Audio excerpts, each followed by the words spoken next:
बा आदि पुस्तक 21 अध्याय 26 पदरे आमने एठी मध्ये देखुछु मनुष्य धूली रे कौन करे ना शयन करे। तेणु आम एठी देखुछु मनुष्य धूली रे शयन करे।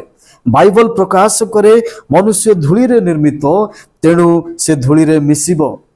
एवं बाइबल प्रकाश करे धूली पूर्व परी मृत्तिकारे लीन हेबो। बाइबल प्रकाश करे मनुष्य धूली द्वारा निर्मित। प्रिय बापा माँ भाई भौणी माने, तेणु आमने जान रखिबा आवश्यक जे एही माटीर शरीर स्वर्ग राज्य जाई परिबो नाही। एही माटीर शरीर माटीरे मिसिबो।